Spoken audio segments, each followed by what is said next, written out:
Hello everybody, welcome to another video. So today I'm in this 2012 Hyundai i10, and the fault with this car that we're going to look at today in this video is that the ABS light stays on if I just start up the engine. As you can see, the ABS light stays on. The other light is just the handbrake light. That'll go off if I put the handbrake down. So I've just scanned the car, and the code that's coming up is this one.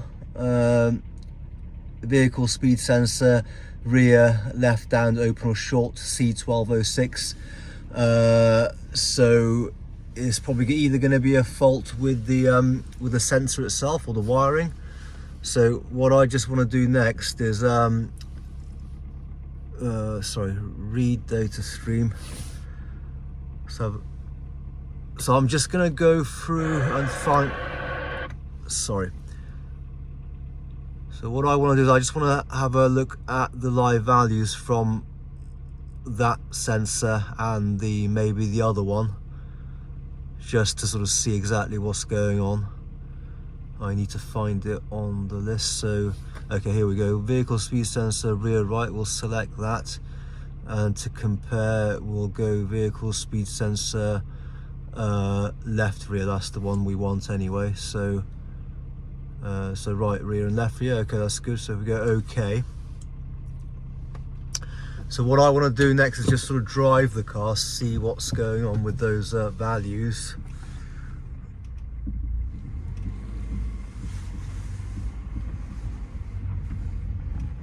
Okay, so we have not gone far there, but that's enough to see that the right one appears to be working, and the left one, which has the code, it didn't change. So you know that confirms the fault code. So I hope it was clear enough to appear on the video. It might be a bit small, but basically this one went up to about 4 or 5 kilometers. This one didn't change. So anyway, I think next thing to do is probably just take that wheel off, have a visual inspection of the wiring, and take it from there. By the way, just to let you know, today I'm using this Thinkdiag dongle plugged into the OBD port there, in conjunction with the app that's running on that Motorola phone there. I forget which one it is. I think G6 maybe, something like that, but it doesn't matter anyway.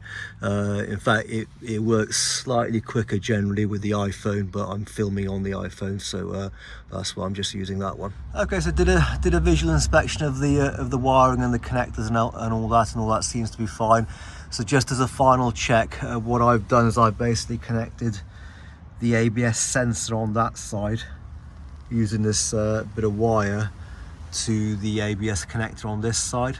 So now when we spin that wheel, if the wiring to here is all good, we should see a speed signal coming from the left hand side, even though we're spinning the right hand wheel.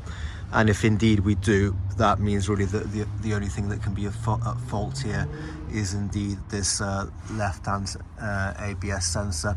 Now, just a quick note when you're doing this kind of thing, this kind of testing. Two quick notes actually. First of all, be careful, you know, when you're connecting like these jumpers into the various connectors, not to short anything together, because if you do, you could obviously blow your ABS module or whatever.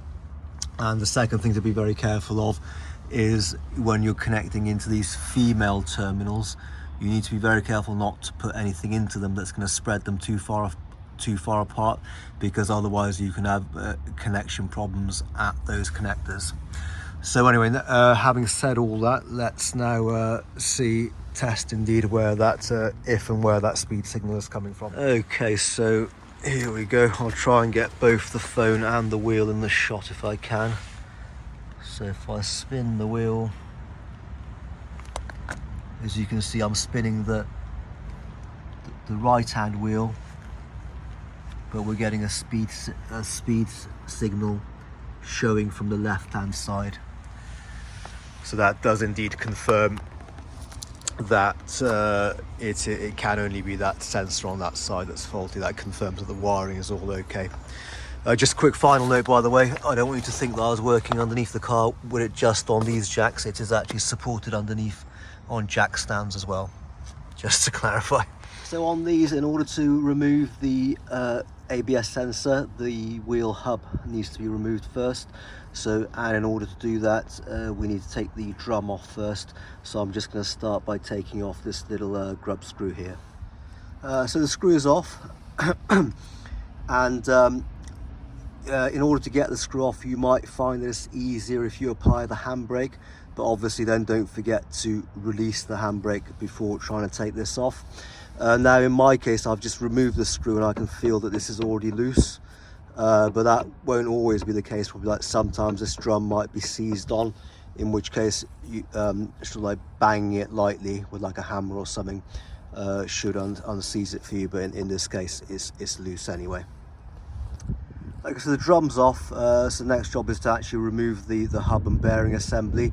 In order to do that, there's 4 bolts on the other side. I won't try and film that because it's going to be too difficult, but you know, once you look behind it, it's obvious that there's 4 bolts that need to be removed, and then this should come out this way. Okay, so just got this hub assembly off with the sensor at the back here, as you can see. Now, the difficulty in this part of the job is once you've taken these 4 nuts off from the back, what you find is this whole like back plate assembly is then loose. But the problem is this the hub is actually stuck onto this surface here, which is on, as you can see, it's on the other side of this plate. So in order to kind of like get this off of there, what I had to do was, well firstly I kind of like lubricated this surface a little bit, you know, from the back using WD-40. I don't know how much difference that would have made, but I did. But then what I had to do was I kind of like used a piece of wood there against this part of the backing plate, which is fairly solid, and I kind of levered like that with the screwdriver on this surface here, like that, and obviously did that from either side and top and bottom, and eventually it came off. It's one of those where, you know, you want to be as gentle as possible because, you know, you don't want to damage anything, but obviously you need to apply enough force to get it off because you need it off. So it's one of those basically. But anyway, it worked for me in the end. It wasn't too bad. Okay, so I got the hub assembly on the bench here. So and I've just made a mark there on the hub that corresponds to the back of the this bit of the sensor here, just so that we can get the new one in the same position. So the next job is to use a screwdriver and some gentle tapping to try and get this old sensor off the hub. Okay, so it's off. The old sensor, the plastic part of it has got damaged, as you can see in the process, but obviously that doesn't matter because it's going to get chucked away anyway. The main thing to be careful of is when it gets to that point where, you know, it's close, when a bit of gap has opened up here and this is close to coming off, you want to make sure that it comes away like this, not in a sideways kind of fashion, because obviously you don't want these kind of these tone rings or whatever, this tone ring or whatever you want to call it, to be damaged. But apart from that, I would just say, you know, just be patient with it, keep going. And initially it feels like you're not making much progress, but then it does slowly come. It's doable. Okay, so just a quick note on this replacement part before I go off and fit it.